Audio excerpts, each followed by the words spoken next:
Bismillahirrahmanirrahim. Assalamualaikum warahmatullahi wabarakatuh.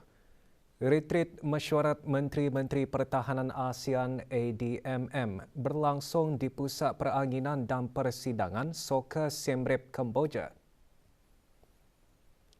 Mengetuai delegasi negara Brunei Darussalam Yang Berhormat Pehin Datuk Lala Raja Major Jeneral Bersara Datuk Paduka Seri Haji Awang Halbi bin Haji Muhammad Yusof, Menteri di Jabatan Perdana Menteri. Retreat kali ini bertema Kerjasama Pertahanan untuk mengukuhkan perpaduan bagi keselamatan harmoni. Dua mesyuarat tidak rasmi diadakan di samping retreat ADMM, iaitu Mesyuarat Tidak Rasmi Menteri-Menteri Pertahanan ASEAN Amerika Syarikat dan Mesyuarat Tidak Rasmi Menteri-Menteri Pertahanan ASEAN India. Juga diadakan mesyuarat dua hala antara negara Brunei Darussalam dan Kerajaan Kemboja. Kebanyakan negara ASEAN kini mencari jalan untuk mengubah sistem penjagaan kesihatan bagi memberikan penjagaan di tahap tinggi dan lebih individual kepada warganya, namun pada masa yang sama dilaksanakan dengan cara yang mampan dan menjimatkan kos. Teknologi akan menjadi pemboleh utama bagi merealisasikan senario ini. Menteri di Jabatan Perdana Menteri dan Menteri Kawangan dan Ekonomi kedua menjelaskan perkara itu dalam ucap tama semasa Persidangan Kesihatan Awam Digital ASEAN kali kedua. Majlis berlangsung petang kemarin di The Empire, Brunei. Yang Berhormat Datuk Seri Setia Dr. Awang Haji Muhammad Amin Liu bin Abdullah juga menjelaskan, di negara Brunei Darussalam, pendekatan holistik telah diambil bagi mengubah sistem penjagaan kesihatan secara digital, iaitu dengan tertubuhnya aplikasi BruHealth yang bukan sahaja bertindak sebagai alat pengurusan pandemik, tetapi selepas wabak menjadi endemik, aplikasi tersebut digunakan bagi meningkatkan sistem penjagaan kesihatan rakyat dan penduduk serta pengurusan penyakit berjangkit dan tidak berjangkit. This is a prime example of how the ASEAN Digital Public Health Conference adds value. As a forum for regional leaders in healthcare and finance to come together to learn from each other, spark ideas, and explore collaborations. At the end of the day, our shared objectives is to drive improved health outcomes for our people, and this conference will help us to achieve that. Ini disusuli dengan ucapan daripada Datuk Paduka Lim Jock Hoi, Setiausaha Agung ASEAN. Juga hadir Yang Berhormat Datuk Seri Setia Dr. Awang Haji Muhammad Hisham bin Haji Jaafar, Menteri Kesihatan.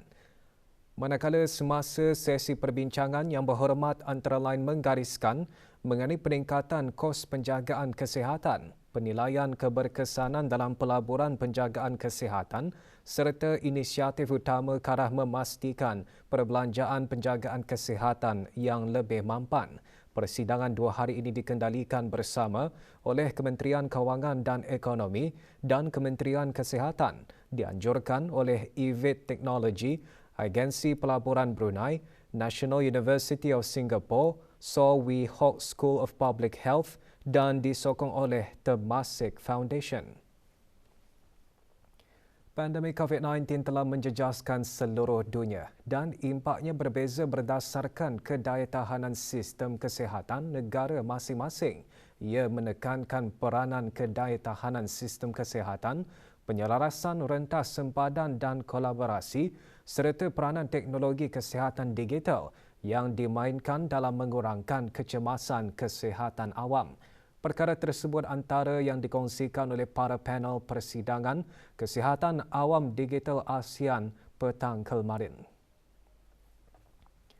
Yang Berhormat Datuk Seri Setia Dr. Awang Haji Muhammad Hisham bin Haji Jaafar, Menteri Kesihatan, semasa sesi ini menekankan tentang pendigitalisasian laporan perubatan elektronik BruHealth semasa penularan COVID-19 yang menjadikannya mudah untuk mengawal penularan. Sesi ini turut disertai secara maya oleh Jemaah Menteri Kesihatan ASEAN dengan tumpuan kepada kolaborasi serantau, penyelidikan dan pendigitalisasian bagi membolehkan pengubalan dasar dalam penjagaan kesihatan. Persidangan tersebut diharap dapat menarajui perbincangan yang holistik tentang faedah, risiko dan cabaran berkaitan penggunaan kecerdasan buatan dan teknologi digital.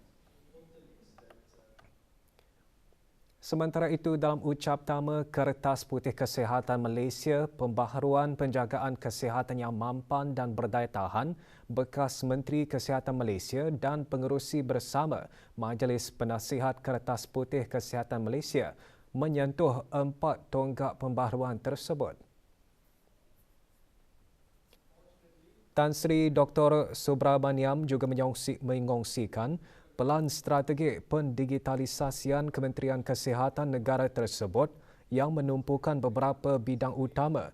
Hadir Yang Berhormat Datuk Seri Setia Dr. Awang Haji Muhammad Hisham bin Haji Jaafar Menteri Kesihatan. Juga hadir Datuk Seri Paduka Awang Haji Khairuddin bin Haji Abdul Hamid, Timbalan Menteri Kawangan dan Ekonomi. Lebih 60 penceramah dari pelbagai latar belakang berkongsi perspektif dan pandangan masing-masing dalam pelbagai tajuk perbincangan serta pengalaman dari pandemik COVID-19. Hubungan istimewa dan persahabatan yang terjalin antara pemimpin muda negara Brunei Darussalam dan Singapura menerusi program pertukaran kepimpinan belia Singapura Brunei SBYLEP terus berkembang sejak edisi pertamanya pada 2014. Perkara ini dinyatakan oleh Menteri Kebudayaan Belia dan Sukan pada majlis penutupan SBYLEP ke-8 secara maya petang kemarin di The Gardens Veranda. Yang Berhormat Datuk Seri Setia Abang Haji Nazmi bin Haji Muhammad menekankan agar semua pemimpin muda akan terus memainkan peranan masing-masing dalam mengukuhkan perpaduan dan persahabatan yang telah lama memainkan peranan penting dalam hubungan istimewa antara kedua-dua negara. Youths are the agent for change and shaper of our future. When provided with the right knowledge and opportunities to thrive, they can and will be a positive force for sustainable development. Without doubt, young men and women like you are bringing new energy, innovation and dynamism in developing creative solutions to a more inclusive and sustainable pandemic recovery. And we are proud to see the impact of our youth, not only in both our countries, but also in our wider ASEAN region in a number of crucial issues. Majlis diteruskan dengan perkongsian hasil daripada sesi refleksi dan dialog. Sesi ini antara lain membincangkan mengenai cadangan belia tentang bagaimana kedua-dua negara boleh bergerak ke hadapan dalam menangani isu-isu utama yang memberi kesan kepada belia. 30 peserta program menerima sijil yang disampaikan oleh Awang Haji Zakaria bin Haji Sirudin, Setiausaha Tetap Belia Kementerian Kebudayaan Belia dan Sukan, dan Dayang Haja Nur Ashikin binti Haji Johari, Setiausaha Tetap Kemasyarakatan Kementerian Kebudayaan Belia dan Sukan. Program dianjurkan oleh Kementerian Kebudayaan Belia dan Sukan dan Majlis Belia Kebangsaan di bawah Kementerian Kebudayaan, Masyarakat dan Belia Republik Singapura dan dikendalikan oleh Majlis Belia Brunei sebagai rakan strategik. Ke arah mencapai generasi cemerlang, bahagian core kurikulum Jabatan Pengajian Islam Kementerian Hal Ehwal Agama meneruskan program Haya Ilal Arabiah. Perasmian program diadakan kemarin di Sekolah Agama Arab Menengah Perempuan Raja Isteri Pengiran Anak Hajah Saleha. Perasmiannya disempurnakan oleh Awang Haji Muhammad Rosli bin Haji Ibrahim, Setiausaha Tetap Kementerian Hal Ehwal Agama. Majlis diselajurkan dengan penyampaian hadiah kepada peserta program. Antara pengisian program, pertandingan MasterChef, pameran kebudayaan dan bazar. Program yang dilaksanakan secara bergilir ini bertujuan memperkasa kemahiran bertutur bahasa Arab.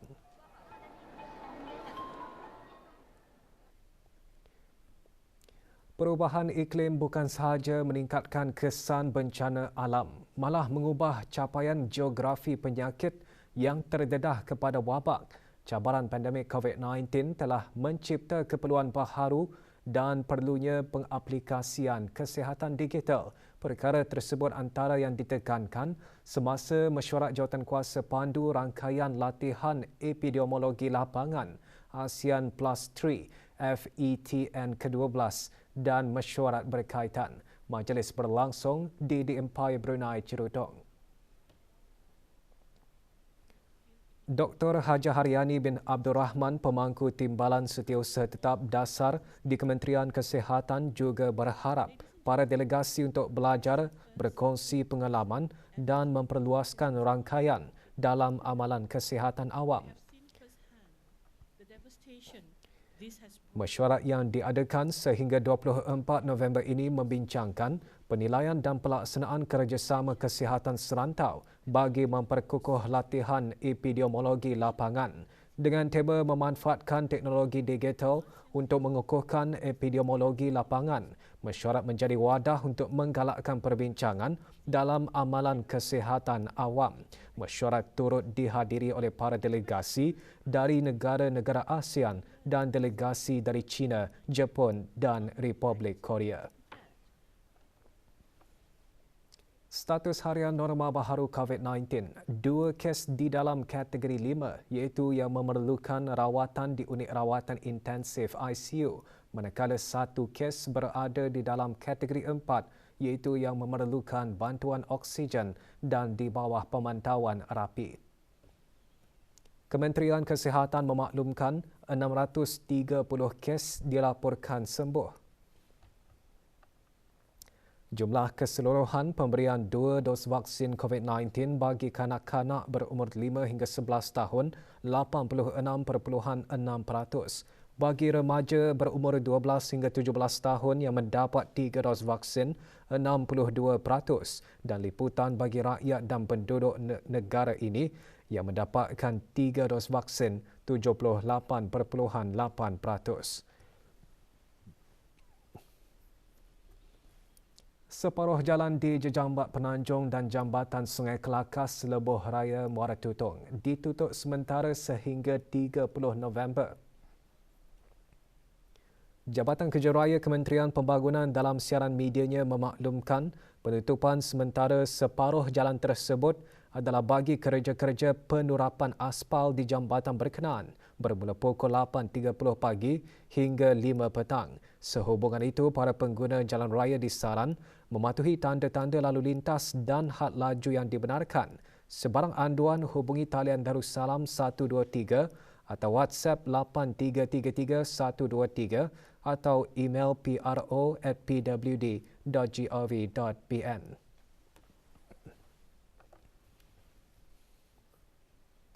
Pendaftaran menerusi khidmat pesanan ringkas SMS bagi mendapatkan keputusan penilaian sekolah rendah PSR tahun 2022 dibuka bermula hari ini, 23 November. Pendaftaran boleh dibuat dengan menaip MOE jarak REG, jarak kod pusat, jarak nombor calon dan hantar ke 888555 bagi pelanggan DST dan 38666 bagi pelanggan progresif sendirian berhad. Keputusan peperiksaan hanya akan dihantar kepada pelanggan melalui SMS setelah mendapat kelulusan daripada Jabatan Peperiksaan Kementerian Pendidikan untuk mengeluarkan keputusan tersebut. Bayaran RM3 akan dikenakan bagi setiap keputusan yang diterima.